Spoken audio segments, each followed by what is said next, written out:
Біз бүгін мынандай қарапайым иконкалармен 3D иконкаларды жасап, қалай дұрыс қою керектігі туралы үйрететін боламыз. Сонымен PicsArtқа кіреміз. PicsArtқа кіреміз де плюс батырмасын басамыз.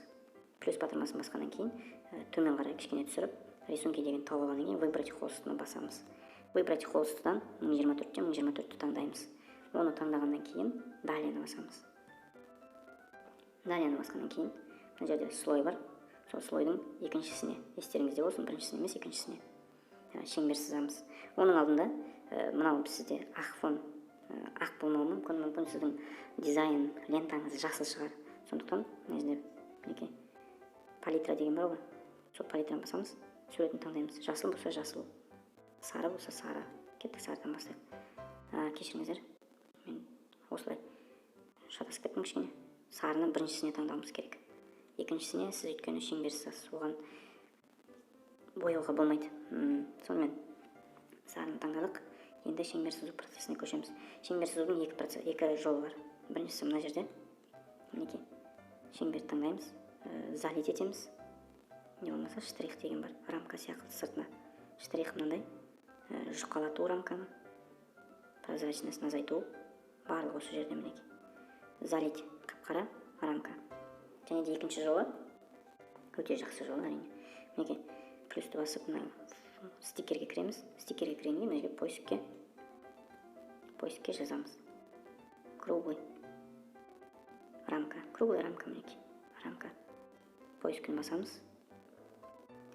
Қажетті деген өзіңізге ұнаған не болмаса инстаграмыңызға қойғыңыз келген кез келген біреуін мынау супер вообще. Маған бірақ та бұның түсі өкінішке орай менікіне келмеуі мүмкін.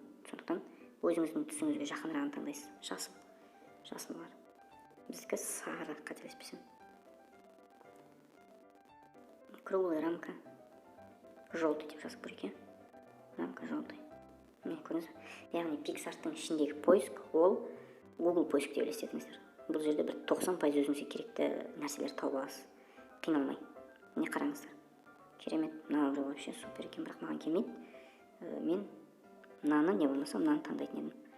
Маған более-менее мынау келеді.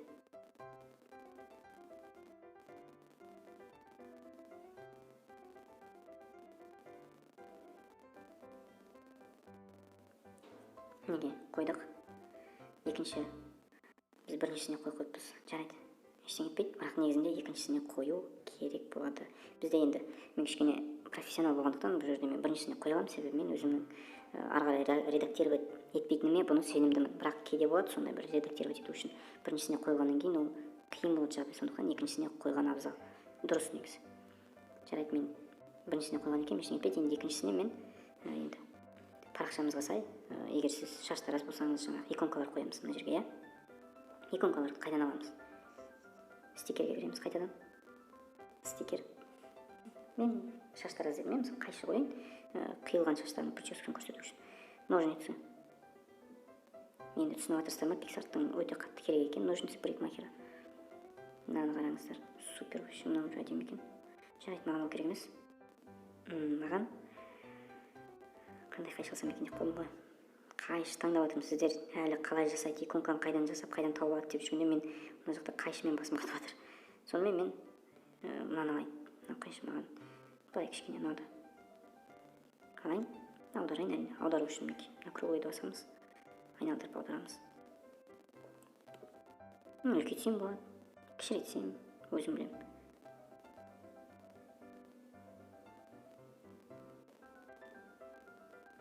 Қалай? Иконка дайын.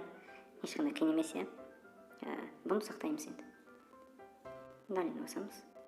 Сохранить и поделиться басамыз. Егер өзгерту енгізгілеріңіз келсе, онда өзгертесіздер. Бірақ бұл жерде өзгеретін ештеңе жоқ. Сохранить и поделиться басып, сохранить батырмасын басамыз. Сохранить на фото на устройствоны басамыз. Галерея готова. Бұл бірінші сақталды.